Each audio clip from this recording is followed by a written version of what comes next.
Hi hello ನಮಸ್ಕಾರ ಸ್ನೇಹಿತರೆ.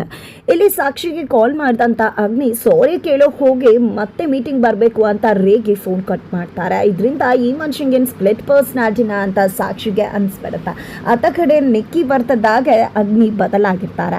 ಈ ಕಡೆ ನಿಕ್ಕಿ ಬಂದು ಆಕೆ ನನ್ನನ್ನು ಹಳ್ಳಕ್ಕೆ ಬೀಳಿಸ್ಬೇಕು, ತನ್ನ ಪ್ರೀತಿ ಬಲಿಗೆ ಬೀಳಿಸ್ಬೇಕು ಅಂದ್ಕೊಂಡಿದ್ದಾಳೆ. ಇಂಥ ಶ್ರೀಮಂತರನ್ನ ಹುಡುಗರನ್ನ ಬುಟ್ಟಿಗೆ ಬೀಳಿಸ್ಕೊಳ್ಳೋದೆ ಇಂಥ ಹುಡುಗಿರ ಕೆಲಸ, ನೀನಂತೂ ಬೀಳ್ಬೇಡ ಬ್ರೋ ಅಂತ ಹೇಳಿ ಎಚ್ಚರಿಕೆ ಕೊಟ್ಟು ಹೋಗ್ತಾಳೆ. ಪಾಪ ಆಲ್ರೆಡಿ ಅಗ್ನಿ ಆಕೆ ಪ್ರೀತಿ ಪಾಶಕ್ಕೆ ಸಿಕ್ಕ ಹಾಗಿದೆ. ಪಾಪ ಅಗ್ನಿಗೆ ಮಾತ್ರ ಅದು ಗೊತ್ತಾಗಿಲ್ಲ. ತದನಂತರ ಬೆಳಿಗ್ಗೆ ಆಗುತ್ತೆ. ಬೆಳಿಗ್ಗೆ ಆಗ್ತಿದ್ದಾಗೆ ಸಿಂಧು ಬಿಂದು ಆಟ ಶುರುವಾಗಿದೆ. ಯಾಕಂದರೆ ಸಾಕ್ಷಿಗೆ ಬಟ್ಟೆ ಹಾಕೊಳ್ಳೋಕ್ಕೆ ವಾಶ್ ಆಗಿರೋ ಬಟ್ಟೆಗಳಿಲ್ಲ. ಯಾಕಂದರೆ ಚೆನ್ನಾಗಿರೋ ಬಟ್ಟೆಗಳನ್ನ ಡ್ರೈ ವಾಶ್ ಕಳಿಸಿ ಹಾಳಾಗಿರೋ ಬಟ್ಟೆಗಳನ್ನ ಹಾಗೆ ವಾಶ್ ಮಾಡದೆ ಇರಿಸ್ಬಿಟ್ಟಿದ್ದಾರೆ. ಹೀಗಾಗಿ ಭೂಮಿಗೆ ತಬ್ಬಿಬಾಗ್ಬಿಡುತ್ತೆ, ಮಾವನ್ ಕೊಟ್ಟಿದ್ದೆ ಬಟ್ ಹಾಗೆ ಇದೆಯಲ್ಲ ಅಂತ ಸಾಕ್ಷಿಗೆ ಅನ್ಸುತ್ತೆ. ಖಂಡಿತವಾಗ್ಲೂ ಮಾವ ಕೊಟ್ಟಿರ್ತಾರೆ ಅಂತ.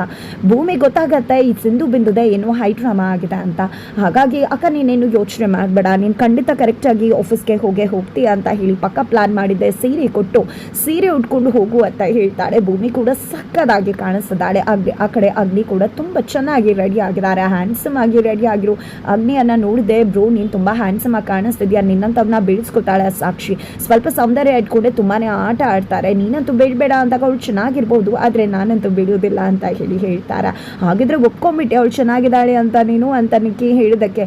ತುಂಬ ಚೆನ್ನಾಗಿಲ್ಲ, ಸ್ವಲ್ಪ ಚೆನ್ನಾಗೇ ಇದ್ದಾಳೆ ಅಂತ ಹೇಳ್ತಾರೆ. ಬಟ್ ನಾನಂತೂ ಬಿಡೋದಿಲ್ಲ ಅಂತಲೇ ಹೇಳ್ತಾರೆ. ಈ ಕಡೆ ಅದಿತಿನ ಯುವಿಗೆ ತಿಂಡಿ ತೊಗೊಂಡು ಹೋಗಿ ಕೊಡು ಅಂತ ಹೇಳಿ ಚಕ್ಲಿ ಉಪ್ಪಿಟ್ಟು ಕೋಡ್ಬಳೆ ಎಲ್ಲವನ್ನ ಕೂಡ ಪ್ರಿಪೇರ್ ಮಾಡ್ತಾರೆ ಚಿಕ್ಕಮ್ಮ. ಬಟ್ ಅವನು ಅಡ್ರೆಸ್ಸೇ ಹೇಳಲ್ವಲ್ಲ, ಅವ್ನು ಭೇಟಿ ಮಾಡೋದೇ ಕಷ್ಟ, ತುಂಬ ಬ್ಯುಸಿ ಆಗಿರ್ತಾನೆ ಅಂತ ಅದಿತಿ ಹೇಳಿದಕ್ಕೆ ಅವ್ನಿಗೆ ಸರ್ಪ್ರೈಸ್ ಕೊಡು ಅವ್ನ ಮನೆಗೆ ಹೋಗಿ ಅಂತ ಹೇಳ್ತಾರೆ ಚಿಕ್ಕಮ್ಮ. ಸರಿ ಖಂಡಿತವಾಗ್ಲೂ ಅವನ ಅಡ್ರೆಸ್ಸನ್ನು ಹೇಗೋ ತೊಗೊಂಡು ಖಂಡಿತ ಅವ್ರ ಮನೆಗೆ ಹೋಗಿ ಸರ್ಪ್ರೈಸ್ ಕೊಡ್ತೀನಿ ನಾನು ಅಂತ ಹೇಳಿ ಅದಿತಿ ಸಾಕ್ಷಿ ಮನೆ ಅಂದರೆ ರಾಜು ಅಲಿಯಾಸ್ ಯುವಿ ಮನೆಗೆ ಹೋಗೋದಕ್ಕೆ ಪ್ರಿಪೇರ್ ಆಗ್ತಿದ್ದಾರೆ. ಫೈನಲಿ ಆಫೀಸ್ಗೆ ಬಂದಂಥ ಅಗ್ನಿ ತುಂಬಾ ಕೋಪ ಮಾಡ್ಕೊಂಡಿರ್ತಾರೆ, ಬಿಕಾಸ್ ಇನ್ನೂ ಸಾಕ್ಷಿ ಬಂದಿಲ್ಲ ಅಂತ. ಬಟ್ ಸಾಕ್ಷಿ ಬರ್ತಿದ್ದಾಗ ಇಡೀ ಆಫೀಸ್ ಅವರೇ ಸಾಕ್ಷಿಯನ್ನು ನೋಡಿದ್ದಂಗೆ ಆಗಿದ್ರೆ ಇಲ್ಲಿ ಅಗ್ನಿ ಸಾಕ್ಷಿಯನ್ನು ನೋಡಿದ್ದೆ ಕಳೆದು ಹೋಗ್ತಿದ್ದಾರೆ.